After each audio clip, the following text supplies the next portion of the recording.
região, está começando o painel Magnífica desta quarta-feira, 5 de agosto de 2020. Conhecido como o dia que o Verdão vai ganhar em cima do Corinthians também, hein?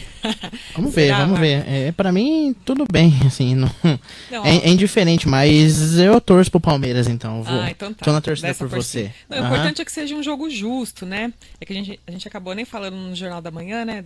Depois do comentário do Antonioni. Mas, enfim, 5 de agosto aí. Tá passando bem rápido esse mês também.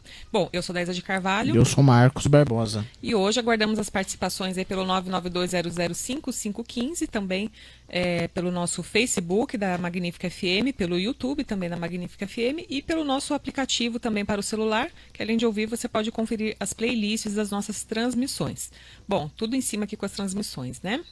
Sim, as duas estão no ar já. Belezinha. E o assunto de hoje é Previdência. Vamos voltar a esse assunto com a advogada Fernanda Miniti para tirar aí algumas dúvidas, já que na última participação dela, né, algumas perguntas ficaram sem ser respondidas, né, porque o brasileiro deixa para a última hora, o pessoal começou a perguntar no fim do programa, não deu tempo de responder tudo, né. Então, hoje a gente está com um pouquinho mais de tempo aí, a gente já pede que o pessoal já mande logo as dúvidas, né, que seja bem aí objetivo nas dúvidas, e o pessoal que for mandar áudio também para mandar um áudio curtinho, gente, 1 minuto e meio não dá. Então tenta resumir aí nos 30 segundos que a gente consegue tirar dúvida de mais pessoas, né. A gente já vai conversar daqui a pouquinho com a Fernanda, porque antes tem alguns informes, né. Inscrições para o segundo semestre do cursinho pré-vestibular Colmeia, aqui em Limeira. É um cursinho já bem tradicional, aí, vai completar 10 anos agora em 2020. As inscrições abrem na segunda-feira pelo site www.smelimeira.com.br, no link Inscrição para cursinho pré-vestibular Colmeia. A partir da segunda-feira, dia 10, até o dia 14 de agosto, né? Então vai ter uma ficha de inscrição lá, vai ter que anexar alguns documentos, tudo mais. E, é claro, devido à pandemia, né, as aulas agora serão remotas pelo Google Meet. Né? Algumas pessoas já estão familiarizadas com essa ferramenta do Google para fazer as aulas. Então, a princípio, são 500 vagas aí em salas virtuais, né? E dependendo da demanda, pode ser que aumente aí conforme o material aqui da Secretaria da Educação. Bom, só lembrando que o Colmeia é totalmente gratuito, né? E é formado por alunos da graduação e pós-graduação aí da FCA Unicamp aqui de Limeira, em parceria aí com a Secretaria de Educação. Bom, então, só lembrando que a partir de segunda-feira, né? Então, se acessar hoje, acho que ainda não vai estar disponível. E também tem vaga de emprego lá em Santa Bárbara, hein? 77 vagas de emprego, lembrando sempre que o atendimento deles é até 1h30 da tarde agora, né? E o telefone é o 3499-1015, 19-3499-1015, e também o e-mail empregos@santabarbara.sp.gov.br. Né? Então, as vagas aí podem ser encerradas e tem diversas aí para alfabetizado, né? Como ajudante de obras, camareira, cozinheira, para quem tem ensino fundamental, né? Que é o primeiro grau, cortador, encanador, revisor de tecido e telhadista, para o ensino médio também, quem tem o segundo grau, desenhista de arte final, encarregado de produção, mestre de obras, e vagas também que exigem cursos, né? Como açougueiro, jardineiro, montador de acessórios automotivos. E também tem vaga para pessoas com deficiência, né, de atendente e auxiliar de produção, área química. Né, lembrando que no site aí da Prefeitura de Santa Bárbara do Oeste, geralmente tem todas as vagas aí. Então, atendimento lá até 1h30, todos os dias das 7h30 a 1h30, pelo 3499-1015. Então, tem vagas. Aproveite. E também uma novidade aí do WhatsApp, né? Será que agora vamos combater as fake news?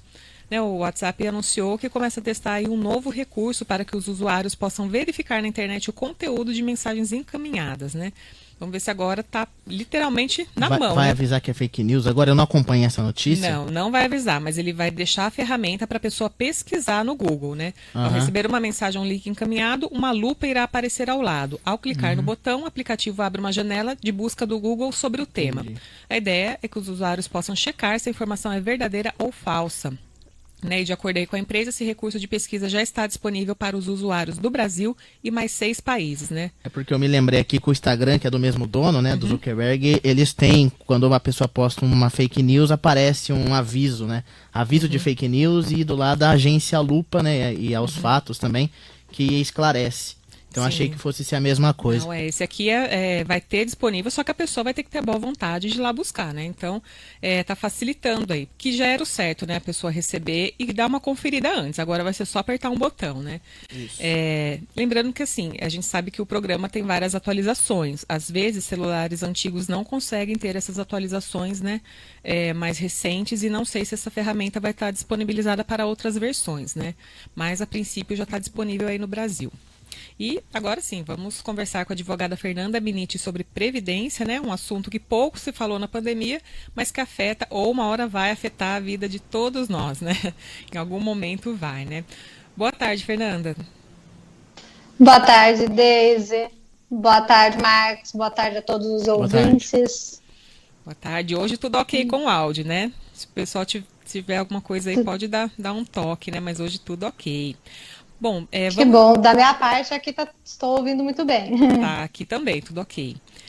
Bom, vamos retomar um pouquinho, Fernando, que estava em vigência, né, situações possíveis aí para aposentadoria. Eu lembro que na nossa última entrevista você listou aí, né, as várias possibilidades, né, não sei se eram 5, se não me engano, eram 5 modalidades aí, né, dependendo do tempo de contribuição, dependendo da idade, né. A gente pode só retomar isso um pouquinho, o pessoal já está mandando algumas perguntas aqui, né.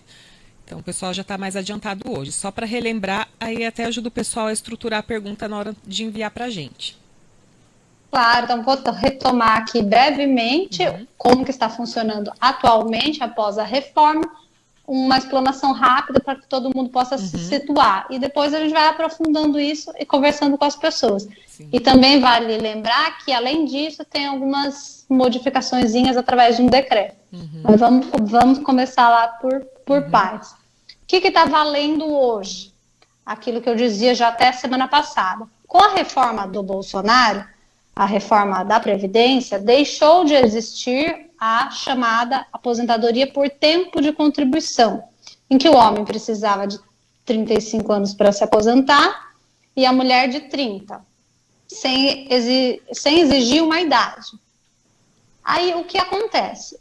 Para que aquelas pessoas que estivessem próximas de se aposentar não fossem prejudicadas, o que a lei fez? A lei trouxe 5 regras de transição para verificar se a pessoa se encaixa. Hoje, a pessoa precisa saber, quando ela vai se aposentar, se ela se encaixa no direito adquirido, ou seja, na lei antiga, se ela preencheu os requisitos da lei antiga. Se, caso ela não preencheu, se nessas 5 regras de transição, se a pessoa, o segurado, aquele que quer se aposentar, por exemplo, se ele se encaixa em alguma dessas hipóteses, qual é a mais benéfica para ela. Certo?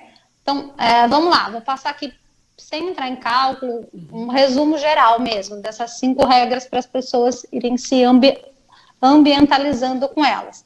A primeira regra de transição, isso são regras, lembrando, para a pessoa obter a concessão da aposentadoria. Se ela preencher algum desses requisitos, ela se encaixa em alguma das regras para ela solicitar a aposentadoria, o benefício.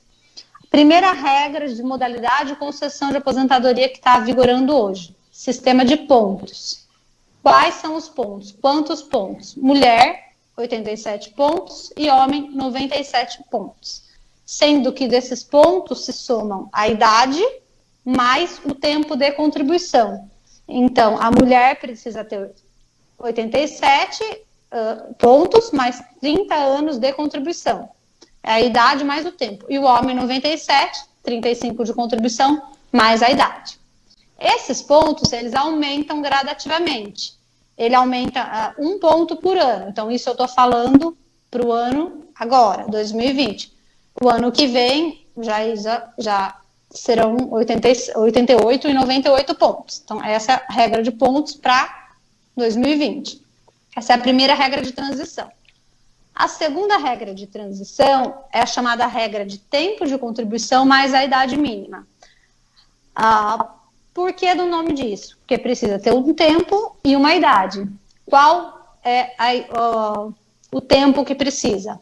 Mulher, 30 anos de tempo de contribuição, porém ela precisa ter uma idade mínima de 56 anos e meio.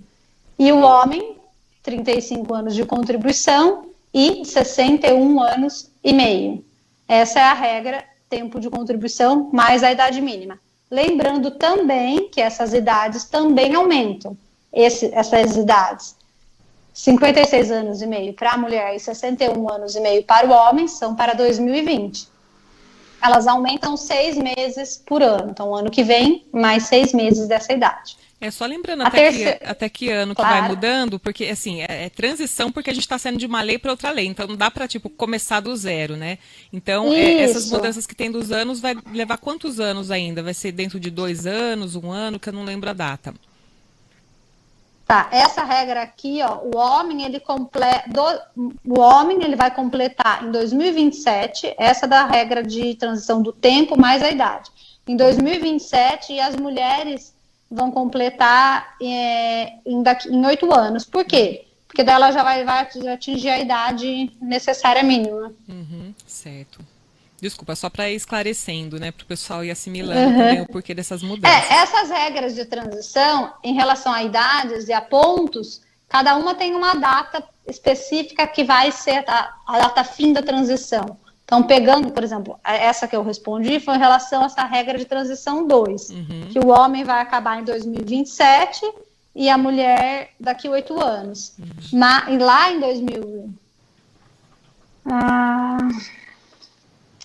Agora, por exemplo, a de pontos ela vai chegar aqui hoje, está em 87 e 97, ela vai 100 pontos para a mulher em 2033 e 105 pontos para o homem em 2028. Então varia bastante depende da de cada regra específica, mas ela sempre tem uma data fim em que ela acaba e finaliza ou a idade ou o ponto, e depois daquilo não muda mais. Certo. Continuando a terceira regra agora, né? Isso. A regra de transição 3 é a regra chamada pedágio de 50%. Quem tem direito, quem se enquadra nessa regra? Nessa regra, para a pessoa se enquadrar, ela precisa estar há 2 anos de completar o antigo tempo de contribuição. Então, exemplo, a mulher precisava ter 30 anos.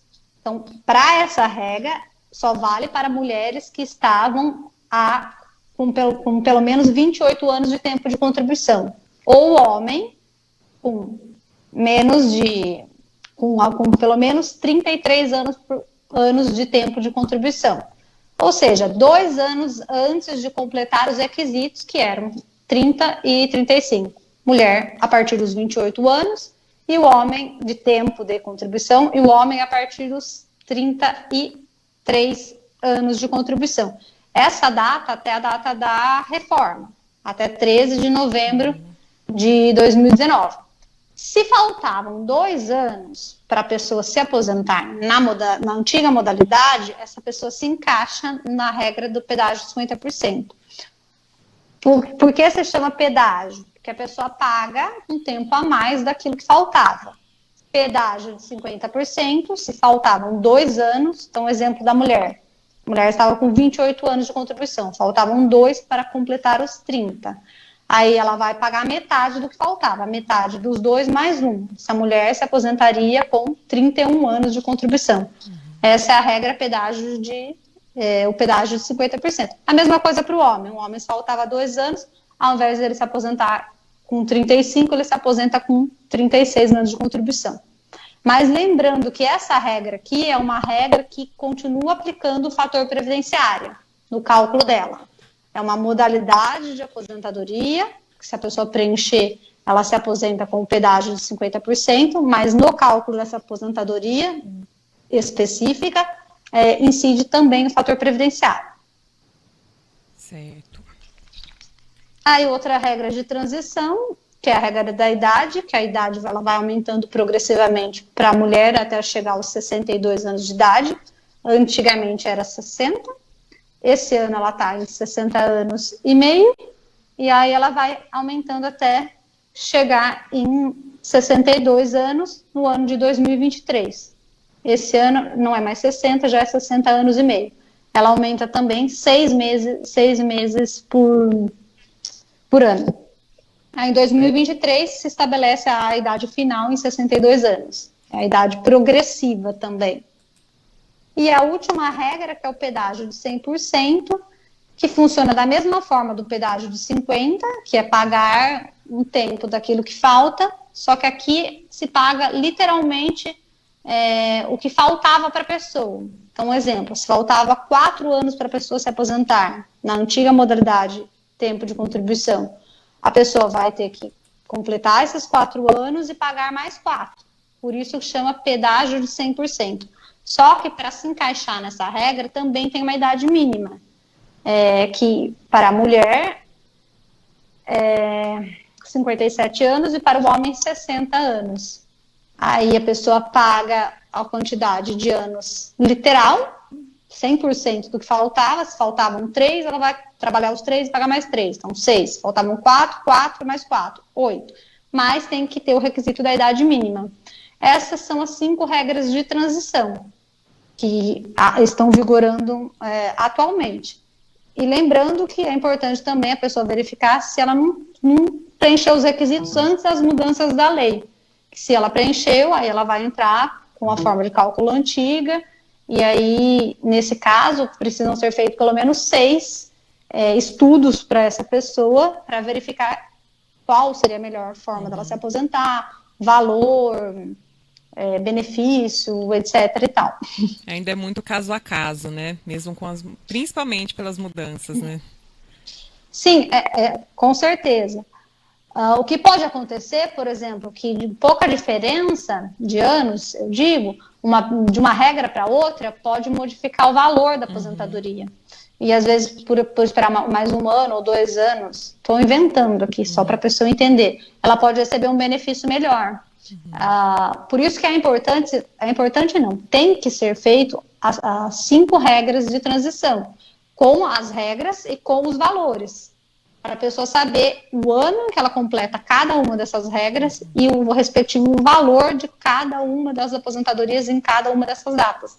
E aí ela escolher, né, aquilo que ela achar que é mais conveniente e melhor para ela. Certo. E já tem perguntas aí, mas antes da gente começar, Fernanda, saiu um decreto na semana passada. Eu falei, nossa, a gente conversou no dia, acho que foi no dia seguinte, saiu um decreto. Eu falei, a gente acabou de falar que não tem novidade sobre o tema, né? E saiu um decreto. O que muda na prática esse decreto que saiu na última semana? Tá, vamos lá, vou falar também rapidamente sobre isso. Esse decreto, ele inclui na modalidade de contribuinte individual os trabalhadores, o Uber, por exemplo, motoristas de aplicativo, os intermitentes, o artesão, ele passa a ser considerado como um contribuinte individual. Pega lá o carnezinho e faz a sua contribuição.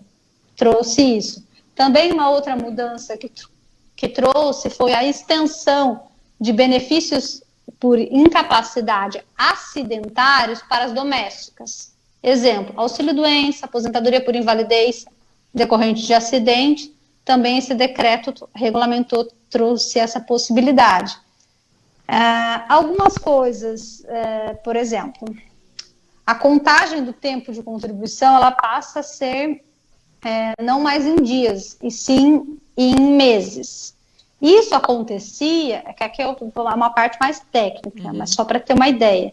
Isso acontecia no que era chamado carência. Cada benefício precisa de uma carência específica. O que é a carência? O tempo de contribuição pago em dia, tá? Só para ter uma ideia. Isso que trouxe no decreto já era utilizado na carência. Então, uma aposentadoria, por exemplo, só para entender, precisa ter idade X. Vou falar na regra permanente. Na aposentadoria que precisa ter a mulher lá no futuro 62 anos de idade, ou o homem 65, e 180 meses de carência. O que é a carência? Tempo de contribuição pago em dia, tá? Por que eu estou falando isso? A carência, isso vai acontecer agora da mesma forma com o tempo de contribuição. A carência, um exemplo, se a pessoa pagou lá a contribuição dela, ela começou a trabalhar, começou a pagar no dia 28 do mês, não é contado só, e aquele mês tiver 30 dias, só 2 dias. Conta o mês inteiro. Então, na carência, pega o mês cheio, do dia 1 ao dia 30. Ela ganha mais dias. E isso já acontecia, isso já era uma regra da carência, agora também trouxeram isso para o tempo de contribuição. Não ser computado apenas em dias, e sim computar o mês cheio. Nesse exemplo que eu dei ali, por exemplo, da carência, se a pessoa trabalhou, começou a pagar no dia 28, mesmo assim, ela vai pegar no cômputo da carência os 30 dias. Essa é uma regra bem interessante. Aí um cadastro que vai ser feito no INSS para quem é trabalhador de regime de economia familiar, isso já faz um tempo que vem sendo levantada essa ideia. Tem mais coisas aqui, mas eu vou trazer vou apontar só as mais importantes. Dependência econômica, isso é interessante. O INSS, normalmente, ele exigia 3 provas para comprovar a dependência econômica. Nesse decreto, ele permite a possibilidade de apenas 2 provas. Dependência econômica se utiliza para quê? Por exemplo, na pensão por morte, tem a classe de dependentes. A primeira classe não precisa comprovar a dependência econômica, que é comprovar que dependia da renda do falecido. Já para a segunda classe, precisa comprovar a dependência econômica, que a pessoa que vai receber a pensão dependia da renda daquela pessoa. E aí tinha alguns documentos que o INSS listava dentre as provas para trazer, e ele exigia pelo menos 3 documentos. Aí com esse decreto, ele aceita ao invés de 3, 2. Um exemplo de pensão por morte que precisa de prova de dependência econômica são os pais. Os pais, para receberem a pensão por morte do filho que falece, ele precisa comprovar a dependência econômica. Só que agora, com esse decreto, ao invés de 3 documentos perante o INSS, o INSS já admite a possibilidade de 2 documentos ao invés de 3. Reduziu levemente a burocracia, né? Bem levemente. Isso. Né? Claro, que eu estou falando do INSS. Sim. Agora, se for na justiça, mesmo com menos provas, aí com testemunha, com outras coisas, a possibilidade ela é bem maior. Mas trazendo as mudanças do decreto, isso foi uma das mudanças que o decreto autorizou. E em relação à aposentadoria especial, isso não só no decreto, mas isso também está na emenda, na reforma, que a aposentadoria especial ela passa a ser devida se a pessoa, de fato, ela tiver a efetiva exposição ao agente nocivo. Ou seja, se ela ficar doente, não basta a mera exposição, ou talvez ela tem que comprovar que ela adquiriu alguma coisa, alguma doença, aquilo fez mal para a saúde dela, para caracterizar. Isso está no decreto, mas isso também já estava lá na reforma da Previdência. É um prejuízo para pessoas que trabalham com insalubridade, infelizmente, mas é assim que está disposto. Deixa eu ver o que eu acho de interessante aqui. Isso aqui pessoa com deficiências. Pessoa com deficiência, o que esse decreto fez? Esse decreto, ele fez o cálculo da aposentadoria da pessoa do deficiente sem descartar as 20% menores contribuições. Ou seja, ele fez o cálculo de acordo com a nova regra, após a reforma.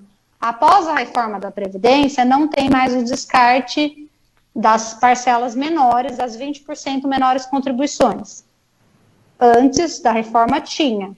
Só que para os deficientes, a reforma da Previdência não alterou isso. Os deficientes, a aposentadoria do deficiente continuou igualzinha antes e depois da reforma. O que eu estou querendo dizer? Embora o decreto, ele pegou e ele não está considerando esse descarte, o que diminui o benefício, que se somar e dividir tudo sem descartar as menores contribuições vai dar um valor menor, a reforma, né, a emenda constitucional não trouxe isso. Então isso aqui vai caber muita decisão judicial, muita briga na justiça sobre isso, porque a própria Constituição não alterou isso e apenas o decreto que veio e trouxe uma novidade, sendo que a Constituição não tem essa vedação.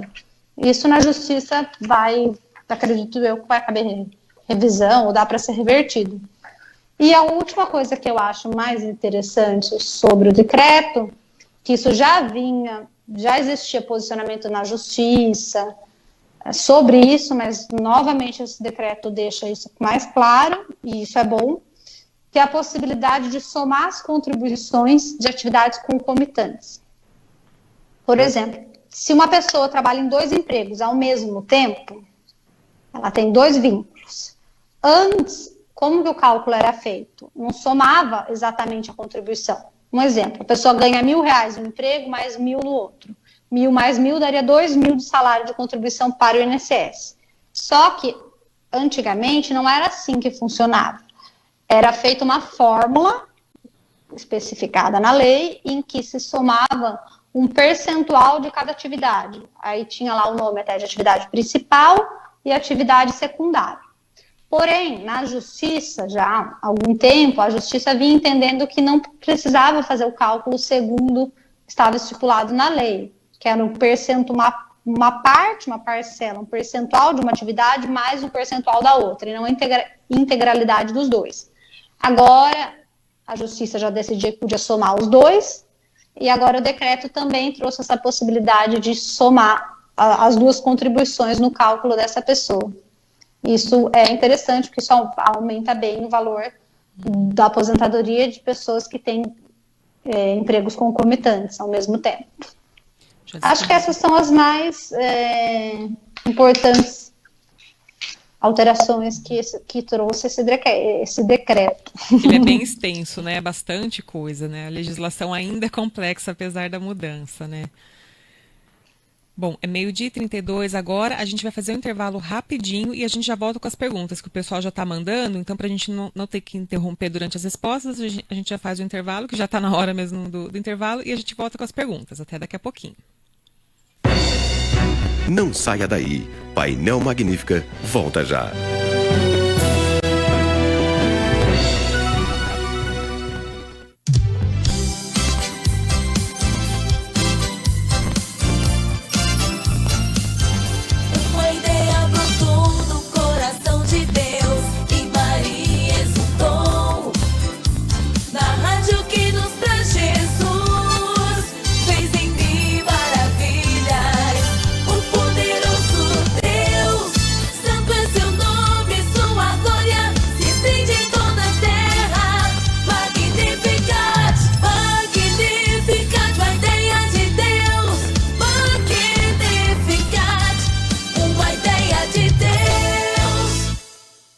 Coronavírus. Evite o contágio. Para diminuir a possibilidade de contágio pelo novo coronavírus, evite tocar as mucosas de olhos, nariz e boca. Use lenço descartável para higiene nasal. Higienize as mãos após tossir ou espirrar. Não compartilhe objetos de uso pessoal, como talheres, pratos, copos ou garrafas. Mantenha os ambientes bem ventilados e evite o contato próximo a pessoas que apresentam sinais ou sintomas da doença.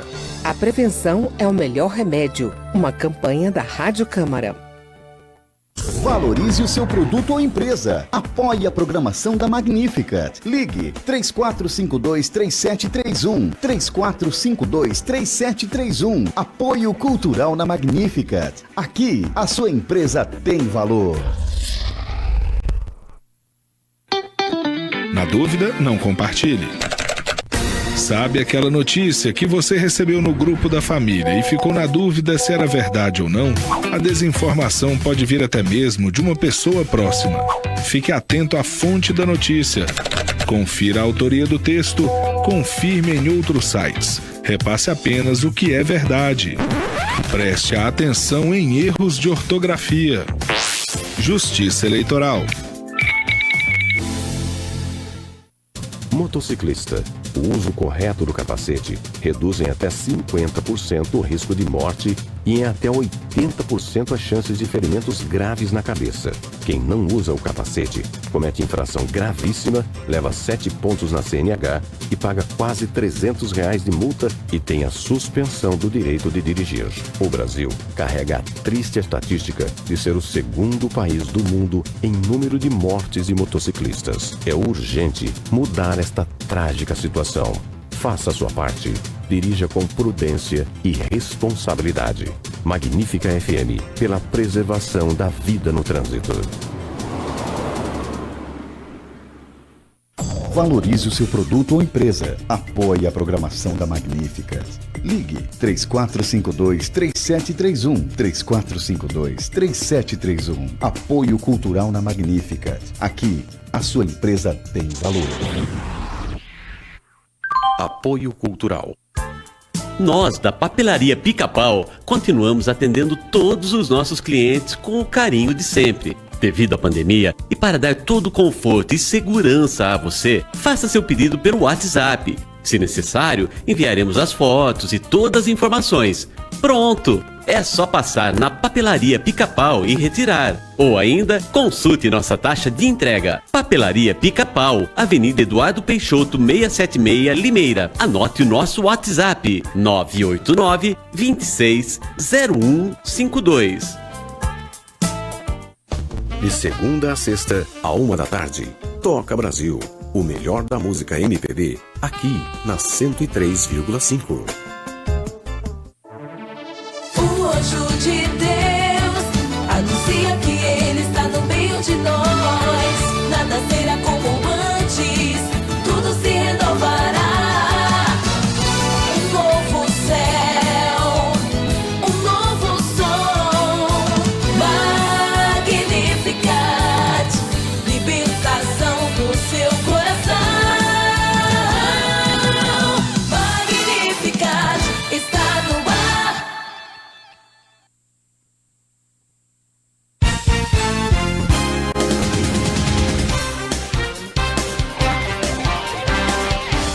Meio-dia e 37, estamos de volta com a avalanche de perguntas para Fernanda, hein?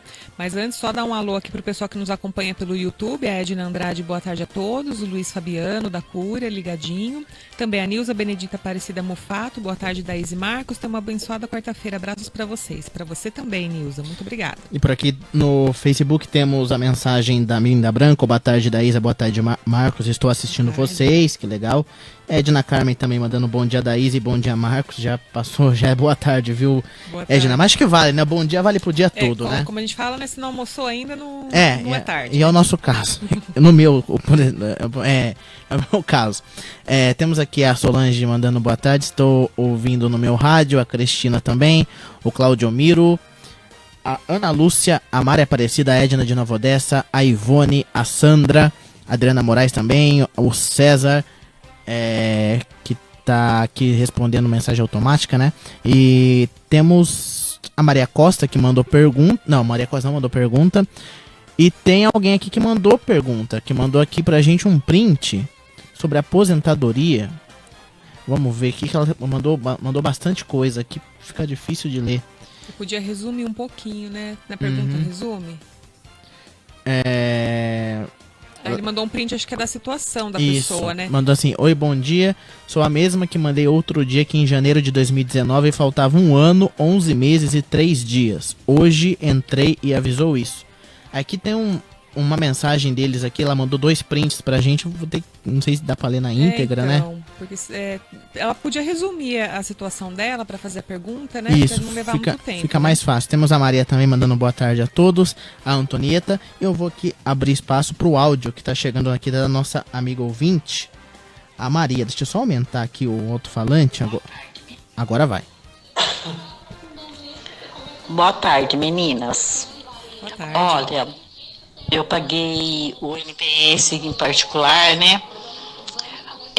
Desde o ano passado até julho. Aí aí meu patrão me registrou novamente. Aí eu parei de pagar. Vocês acham que tem um problema sobre isso ou não? É questão do pagamento por conta. Porque faz 28 anos que eu sou pensionista. Trabalhei registrada. Eu tenho 21. Agora tá com 22 tempo de registro, entendeu? Na minha carteira. Agora eu paguei particular, né? Agora eu fui registrada de novo. Vocês acham que vai ter problema? Eu sou pensionista. Desde 92. Tá, vamos lá. Ela está questionando sobre parar de pagar o INSS, se tem alguma implicação. Em relação à aposentadoria, não. Se a pessoa preencher os requisitos e ela ficar 5 anos, 10 anos, 15 anos sem pagar as contribuições, mesmo assim ela se aposenta se ela preencher todos os requisitos necessários. Qual é o problema ou qual é a dificuldade de uma pessoa ficar muito tempo sem pagar? A pessoa que fica sem pagar, ela não tem cobertura de todos os benefícios do INSS. Por exemplo, auxílio-doença e aposentadoria por invalidez. Existe um prazo na lei em que mesmo a pessoa não pagando, ela tem direito a todas as coberturas, a todos os benefícios. Se ela estiver dentro desse prazo, ela continua recebendo, ela continua tendo direito a receber, por exemplo, um auxílio-doença, se ela vier a ficar doente. Qual é esse prazo? Esse prazo é o chamado período de graça. Ele varia de 6 meses a 3 anos. Se a pessoa perder essa qualidade de segurada, o que acontece? Ela tem que voltar a contribuir para, depois de um tempo, ela assim ter direito a um eventual auxílio-doença ou aposentadoria por invalidez. Então, o que eu posso dizer? Para a aposentadoria dela, ela ficar sem pagar lá na frente, quando ela preencher os requisitos, não vai ter problema. Porém, se ela ficar sem pagar pelo menos mais do que 6 meses, que aí varia do caso da pessoa, que vai ser entre 6 meses até 3 anos, ela pode vir, se ela vier a ficar doente, precisar de um auxílio-doença, não conseguir esse auxílio-doença e ter que pagar novamente mais um período para só depois poder solicitar. Então, o problema de ficar sem pagar está no auxílio-doença e na aposentadoria por invalidez, nos benefícios por incapacidade. Certo, respondida então. Mais questões? Isso, temos a Andréia também. Boa tarde a todos. Meu nome é Andréia, de Americana. Gostaria de saber se quando aposenta especial não pode mais trabalhar registrado? Uns falam que não, outros falam que sim. Tá, boa pergunta. A aposentadoria especial, de fato, quando a pessoa se aposenta na modalidade aposentadoria especial, ela não pode mais trabalhar com atividade insalubre, periculosa, com agentes que prejudicam a saúde dela. Ela pode trabalhar? Pode em atividade administrativa, mas não nas atividades que ensejaram aquele risco à saúde dela. Por quê? Porque a lei reduziu o tempo para essa pessoa. Antigamente, na modalidade de aposentadoria especial, a pessoa precisava ter apenas 25 anos de tempo trabalhado, exposto a agente nocivo. Por que a lei fez isso? A lei faz isso para preservar a saúde do trabalhador. Então, esse trabalhador vai trabalhar menos, já que ele trabalha com algo que prejudica a saúde dele, para proteção da saúde. Então, seria contraditório a lei retirar essa pessoa do mercado e essa pessoa continuar trabalhando com agente que causa mal à saúde dele.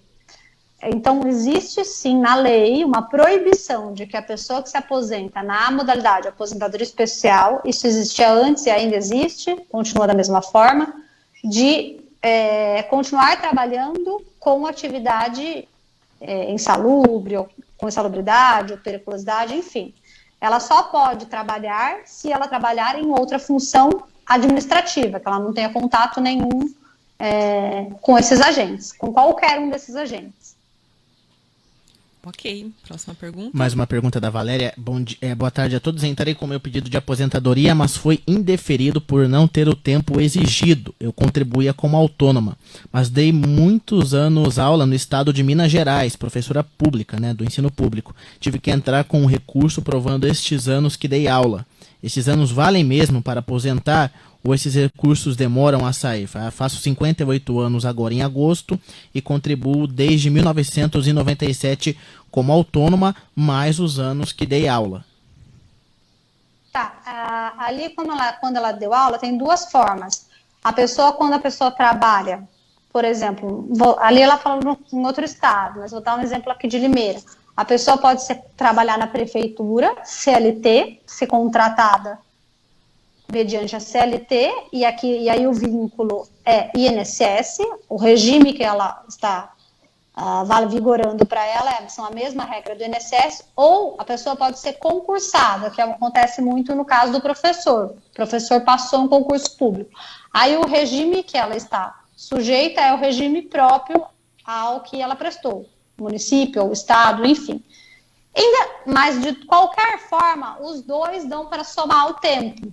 Se, por exemplo, no caso dela, ela foi professora através do regime próprio do município ou do estado lá em que ela falou, ela só precisa trazer esse tempo vou dar um exemplo aqui do município em que ela trabalhou e averbar isso no INSS. Se for regime próprio, ela vai precisar de um documento que chama Certidão de Tempo de Contribuição, que é conhecida como CTC, e vai levar isso até o INSS e o INSS vai utilizar esse período que eu estou dizendo do município, ou estado, eu não sei qual era o regime dela, e vai somar esse período, fazer essa compensação.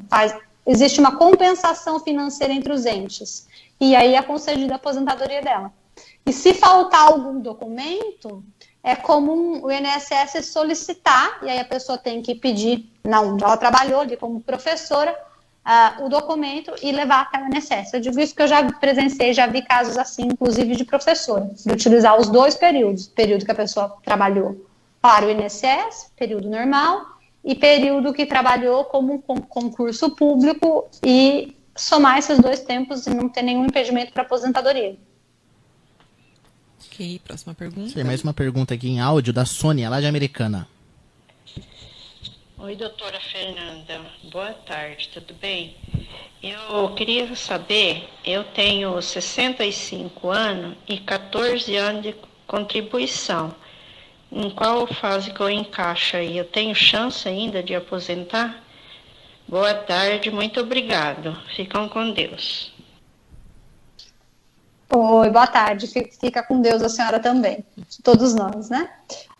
Sim, a senhora, pelo que a senhora falou, a idade a senhora já tem, que hoje é 60 anos e meio, mas, enfim, mesmo com a mudança 62, a senhora já tem 64. O que está faltando para a senhora se aposentar é completar os 15 anos. Ou seja, mais um ano, a senhora tem que voltar a pagar por mais um ano até completar 15 anos de carência, que é o tempo de contribuição pago em dia, e aí sim a senhora pode dar entrada na sua aposentadoria.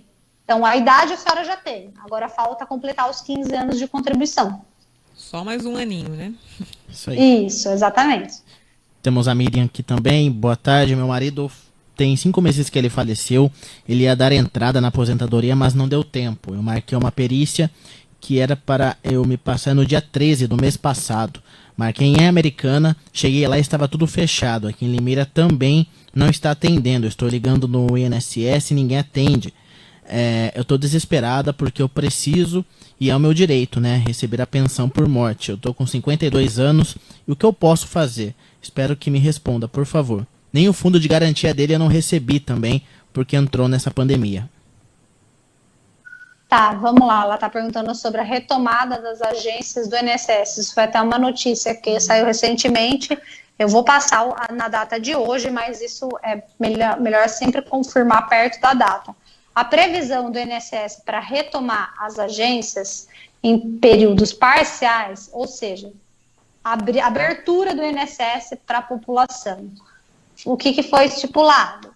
A partir do dia 24 de agosto, um período de 6 horas, sendo isso determinado em cada agência. Cada agência que vai decidir se vai abrir, se não vai abrir, como que funciona ou não.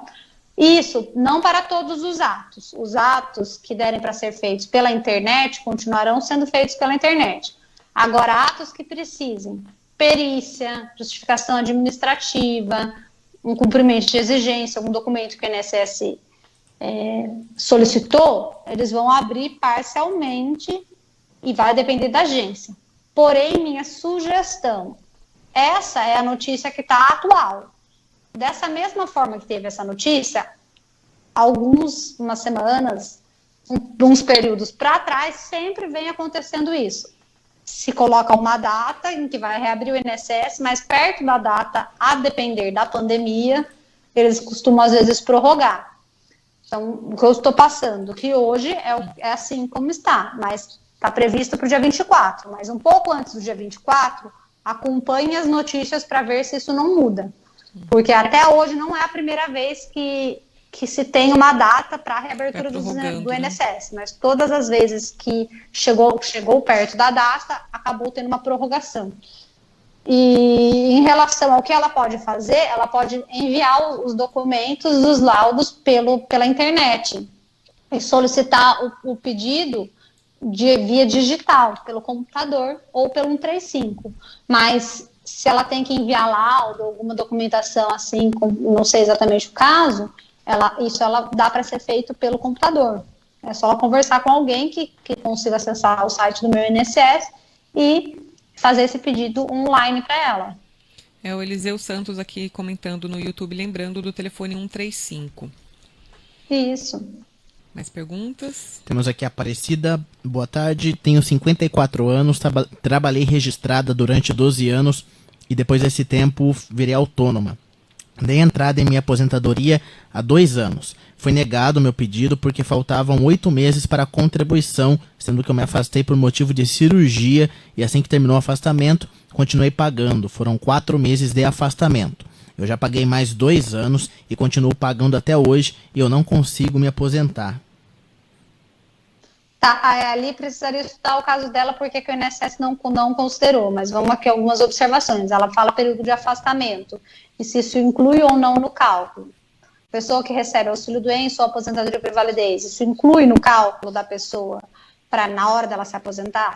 Aí no exemplo dela foram 4 meses, mas tem gente que recebe 5 anos, 10 anos, 15 anos. Isso é válido ou não na contagem do tempo? É válido se a pessoa tiver pagamento após a alta. Se a pessoa terminou o auxílio-doença ou aposentadoria por invalidez e imediatamente após a alta ela retomou o trabalho, a empresa fez a contribuição dela, então ok, esse período vai ser validado.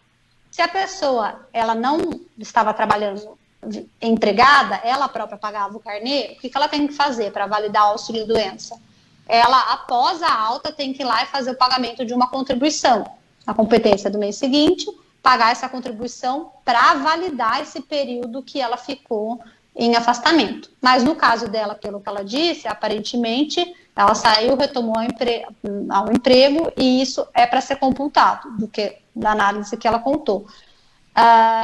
Outra coisa, aí o porquê o INSS não está concedendo, eu não sei, eu precisaria analisar especificamente o caso dela, mas uma coisa interessante também é o seguinte, não sei se isso ela chegou a fazer, mas dá para ser feito se ela não fez ainda, é algo que se chama modificação da DER. O que é a modificação da DER? A pessoa ela dá a entrada um ano atrás, por exemplo. Quando a pessoa deu a entrada, ela não tinha os requisitos. Estou inventando uma hipótese para explicar. Tá? Aí, esse processo de aposentadoria no INSS vai passando o tempo e a pessoa continua pagando. A hora que o INSS vai analisar o pedido, passou mais 1 ano, por exemplo, lá atrás, quando ela pediu, ela não tinha ainda o tempo. Mas na hora que o INSS pega o processo na mão, ele olha que com aquelas novas contribuições, a pessoa já preenche os requisitos. Aí o que pode fazer? Modificar a DER, ou seja, modifica a data da entrada do requerimento e a pessoa vai passar a receber a aposentadoria a partir de quando ela completou os requisitos. O que isso vai implicar? Ela não vai receber os atrasados, óbvio, porque lá atrás, quando ela deu a entrada, ainda estava faltando alguma contribuição, mas ela não perde o direito à aposentadoria e nem esse tempo. Isso, normalmente, quando a gente dá... Travou. A gente autoriza, como ela disse, que faz 2 anos ela continua pagando, eu não sei quanto tempo o INSS indeferiu, mas se o INSS indeferiu por menos de 2 anos e ela pedir a modificação da DER, pode ser que ela não consiga lá atrás, mas com a modificação ela pode conseguir daqui para frente. Certo, 12h55, já vamos para as últimas, né? Boa tarde, eu queria saber que eu recebo a pensão, eu sou pensionista, né, que meu marido é falecido, e eu queria saber se fosse para casar no civil, essa pensão é cortada ou não? Aí eu continuo recebendo e eu posso ter outro casamento no civil e não mexe na minha aposentadoria da pensão que eu recebo. Essa é uma pergunta bem interessante. Tem posicionamentos diferentes. Existe um posicionamento do STJ que diz o seguinte: Se a pessoa casar novamente e esse novo casamento trouxer melhores condições financeiras para essa pessoa, que ela não precisaria da antiga pensão. Então, isso é muito do caso a caso e vai depender, tem decisões para os dois lados, mas existe sim um posicionamento do Superior Tribunal de Justiça alegando isso, que se essa nova família que a pessoa está constituindo, ela tiver um valor bem maior financeiro, ela não precisaria mais do recebimento da antiga pensão. Certo, próxima. A Rosângela está dizendo assim: meu marido é motorista de ambulância do 192. Ele recebe adicional de insalubridade no Olerite. Porém, entrou com pedido de aposentadoria e o INSS não aceitou para completar o tempo de serviço, que deveria ser a cada 5 anos, contar mais 2. Isso é normal? O INSS pode simplesmente não aceitar, já que é reconhecido pelo empregador? É a Rosângela. O que ela está dizendo é o seguinte, em outras palavras, que ele fez um pedido de aposentadoria no INSS com um reconhecimento de insalubridade por agente biológico pelo fato dele ser motorista de ambulância. O INSS, não só o motorista de ambulância, mas o período especial em si, qualquer que seja, ruído, agente físico, químico, biológico, enfim, vários, o INSS apresenta uma certa resistência. O que eu estou dizendo com isso? Às vezes a pessoa costuma ganhar em recurso, porque são uma série de requisitos que o INSS exige para poder conceder. Conceder mesmo a lei dizendo outras coisas, aí tem que brigar isso administrativamente. Mas esse caso específico dela vai ter posicionamento para os dois lados, porque um motorista comum, ele não tem direito à insalubridade. Agora, o motorista de ambulância, vou falar caso específico de justiça, que já foi julgado um caso igualzinho a esse que ela está falando, não no INSS, na justiça, em que o juiz concedeu o direito ao período especial ao motorista da ambulância, porque ele tem contato com sangue, vírus, bactérias, etc. Então já foi julgado judicialmente um caso semelhante a esse. Se o INSS vier a negar várias vezes, alguma saída seria buscar a via judicial. Certo, próxima pergunta. Temos aqui o Cristiano, boa tarde. No aplicativo do INSS vem todos os dados sobre a contribuição da pessoa, tempo que falta, etc. E até se a pessoa tem direito de se aposentar. Eu posso confiar nessas informações? Todo mundo desconfiado com o aplicativo do governo, né? Depois do Caixa Tem. Eu pensei agora, a pergunta sai justa para mim. Vamos lá. Eu, particularmente, quando eu faço uma contagem e verifico, eu não tomo por base o site do INSS. Claro, se a pessoa quiser saber uma noção bem básica, olhe por ali para ela ter uma ideia. Mas não confio 100%. Muitas vezes o site do INSS está faltando coisas. Isso é bem comum.